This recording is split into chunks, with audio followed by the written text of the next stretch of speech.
तो centre for media studies की report के अनुसार 2019 के लोकसभा इलेक्शन में 55,000 to 60,000 करोड़ रुपए खर्च किए गए। यानी हर कॉन्स्टिट्यूंसी के पीछे 100 करोड़ रुपए और हर एक वोटर के पीछे 700 रुपए खर्च किए गए। अगर हम स्टार्टअप और बिजनेस की भाषा में बात करें तो एक वोटर एक्विजिशन कॉस्ट यहाँ पर निकल कर आती है 700 रुपीज पर वोटर। और एक इंटरेस्टिंग चीज ये है कि ये जो भी खर्चे हैं ये लगातार बढ़ते जा रहे हैं। तो आज के इस वीडियो में हम बात करेंगे दी इकोनॉमिक्स ऑफ इलेक्शंस के बारे में, यानी इलेक्शंस में कितना पैसा खर्च होता है, वो पैसा एग्जैक्टली कहां से आता है और इंडिया में कौन कौन से इसके सोर्सेस हैं, क्या वो कॉर्पोरेट से या फिर आम आदमी से भी पैसा आता है। डिटेल में आज इसके बारे में हम बात करेंगे। नमस्कार, मैं प्रसाद आपका आज के इस वीडियो में स्वागत करता हूँ। आज के इस वीडियो के प्रायोजक है Aditya Birla Sun Life mutual fund, जिनके बारे में वीडियो में आगे बात करेंगे। इलेक्शन में होने वाले खर्चे लगातार बढ़ रहे हैं। पहले हम लोकसभा इलेक्शंस की बात करेंगे और उसके बाद हम स्टेट इलेक्शंस पर आएंगे। 1998 में लोकसभा इलेक्शन पर खर्च किया हुआ पैसा था करीब 10,000 करोड़ रुपए, जो कि 2019 तक कई गुना बढ़कर 60,000 करोड़ के करीब आया। यहाँ पर एक और इंटरेस्टिंग ट्विस्ट भी है। अगर आप लोकसभा कैंडिडेट की बात करते हैं तो वो maximum 50 lakh to 70 lakh spend कर सकते हैं। स्टेट वाइज ये फिगर थोड़ी बहुत आगे पीछे है। और अगर असेंबली कैंडिडेट की बात करते हैं तो वो 20 to 28 लाख रुपीज स्पेंड कर सकते हैं। लेकिन रियलिटी तो सभी को पता है, जो भी एक्चुअल में अमाउंट स्पेंड की जाती है वो इन फिगर से काफी ज्यादा होती है। रिवर्स इंजीनियरिंग करके कुछ फिगर्स हमने लाए हैं, उनके बारे में बात करते हैं। अगर लोकसभा इलेक्शन और असेंबली इलेक्शन की मैक्सिमम लिमिट को ध्यान में रखकर सारे कैंडिडेट्स के टोटल निकालते हैं तो वो निकल कर आती है 6,639 करोड़। तो मैक्सिमम स्पेंडिंग के हिसाब से टोटल स्पेंडिंग कुछ इस तरह होनी चाहिए थी, लेकिन वो इससे कई गुना ज्यादा है। लेकिन सवाल ये भी आता है कि कई सारी पार्टीज जैसे कि बीजेपी, कांग्रेस या और भी कई सारी, इनके पास आखिर पैसा कहां से आता है, क्योंकि इनके कोई रेगुलर बिजनेसेस तो नहीं है जिनसे पैसा आता रहे। साथ ही पार्टी के प्रेसिडेंट और बाकी लोगों को भी बिजनेस करने की जरूरत नहीं पड़ती। पार्टी पावर में हो ना हो, इनके पास पैसों का फ्लो आता रहता है। और इनके जो सोर्सेस है वो भी बहुत ही इंटरेस्टिंग है। पॉलिटिकल फंडिंग के दो मेन सोर्सेस हैं।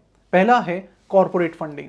कई सारे बिजनेसेस अपनी ट्रस्ट बनाकर पॉलिटिकल पार्टीज को डोनेट करते हैं। फाइनेंशियल 2018-19 में 876 करोड़ रुपीज की अमाउंट कॉर्पोरेट्स ने पॉलिटिकल पार्टीज को फंड की थी और ये अमाउंट पिछले 20 सालों से काफी तेजी से बढ़ रही है। इंडिया में पॉलिटिकल पार्टीज को फंड करने में प्रोग्रेसिव इलेक्टोरल ट्रस्ट सबसे आगे है। फाइनेंशियल 2018-19 में उन्होंने 455 करोड़ रुपीस डोनेट किए, जिसमें से 356.5 करोड़ रुपीस बीजेपी को, 55.6 करोड़ रुपीस कांग्रेस को और 42.98 करोड़ रुपीस तृणमूल कांग्रेस को मिले हैं। Progressive electoral trust Tata group back trust है। अगर हम इंडिया के टॉप 5 कॉर्पोरेट डोनर्स की बात करते हैं तो उसमें सबसे ज्यादा फंडिंग प्रोग्रेसिव इलेक्टोरल ट्रस्ट से ही आती है। उसके बाद prudent electoral trust, AB general electoral trust, BG Shirke construction technology और मॉडर्न रोड मेकर्स, ये 5 बड़े प्लेयर्स हैं। अगर हम अलग अलग पार्टीज की टोटल फंडिंग को देखते हैं तो हमें पता चलता है कि ज्यादातर फंडिंग कॉर्पोरेट फंडिंग से ही आती है। 742 करोड़ की टोटल फंडिंग मिली, जिसमें से 698 करोड़ कॉर्पोरेट फंडिंग से आए। सेम चीज कांग्रेस के बारे में भी है। उन्हें टोटल फंडिंग मिली 148 करोड़ की, जिसमें से 122 करोड़ कॉर्पोरेट फंडिंग से आए। वीडियो में आगे बढ़ने से पहले आपको बता दूं कि स्टॉक मार्केट में बहुत सारी अपॉर्चुनिटीज हैं, जैसे कि opportunities in large cap, mid cap और स्मॉल कैप, और साथ ही अलग अलग सेक्टर्स में भी, जैसे कि बैंकिंग, टेक्नोलॉजी एटसेट्रा। लेकिन अगर आप सिर्फ लार्ज कैप में इन्वेस्ट करते हो या फिर सिर्फ किसी एक ही थीम में इन्वेस्ट करते हो तो पूरे स्टॉक मार्केट की अपॉर्चुनिटीज को ग्रैब करना आपके लिए पॉसिबल शायद नहीं होगा।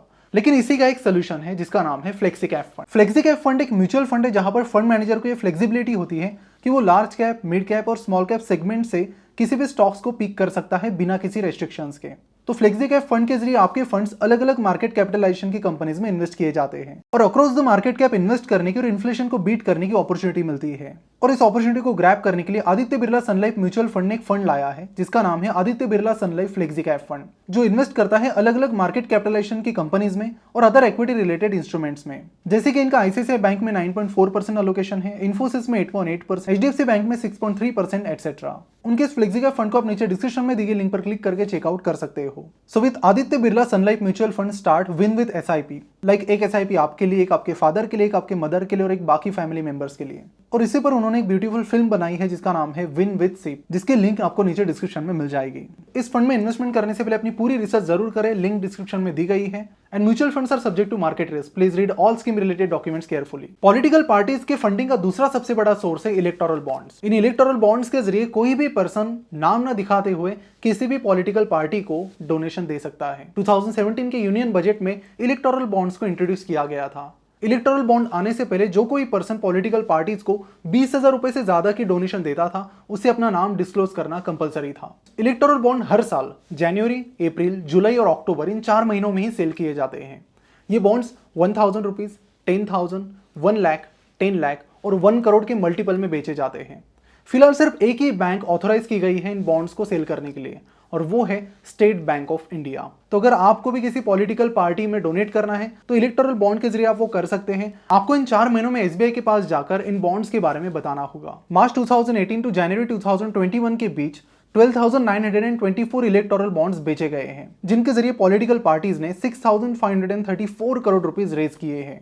लेकिन जो फिगर्स यहाँ पर दिखाए जाते हैं और जो एक्चुअल स्पेंडिंग होती है उनमें जमीन आसमान का फर्क होता है। अगर हम स्टेट इलेक्शंस की बात करें तो 2017 के यूपी इलेक्शन में ही पॉलिटिकल पार्टीज ने 5,500 करोड़ रुपए खर्च किए थे। अगर हम टोटल किसी पर्टिकुलर फाइनेंशियल ईयर में इन सारी पॉलिटिकल पार्टीज की टोटल निकाले तो 5,500 करोड़ के करीब भी नहीं आती। और ये तो बात थी सिर्फ एक स्टेट की। इसी बढ़ते हुए एक्सपेंडिचर के साथ साथ इलेक्शन कमीशन ऑफ इंडिया जो अमाउंट सीज कर रही है वो भी तेजी से बढ़ रही है। 2014 में करीब 1,200 करोड़ रुपए सीज किए थे, जिसमें से 800 करोड़ की ड्रग्स मिली थी, 300 करोड़ की कैश और बाकी पैसों की लिकर और बाकी चीजें मिली थी। ये अमाउंट 2019 तक 3 गुना बढ़ गई और 3,475 करोड़ हुई। यूएस एक $21 ट्रिलियन की इकोनॉमी है और अगर हम वहां के टोटल इलेक्शन एक्सपेंडिचर देखें तो वो 40,000 करोड़ रुपीज है। इंडिया उसके मुकाबले बहुत छोटी इकोनॉमी है, यानी 2.9 ट्रिलियन की इकोनॉमी है, जिसकी जो टोटल एक्सपेंडिचर है इलेक्शंस के वो यूएस के इलेक्शन से भी ज्यादा है, यानी 60,000 करोड़ रुपीस है। लेकिन अगर आप सोच रहे हो कि इसमें गलती सिर्फ पॉलिटिकल पार्टीज की है तो आप बिल्कुल गलत है। गलती उनकी भी है जो ये पैसा एक्सेप्ट कर रहे हैं और इसीलिए ये कल्चर अभी बढ़ता जा रहा है। अगर इसमें से कुछ पैसा एक्चुअल डेवलपमेंट में जाता है और लोग भी डेवलपमेंट देखकर वोटिंग करते हैं तो चीजें बदलने में टाइम नहीं लगेगा।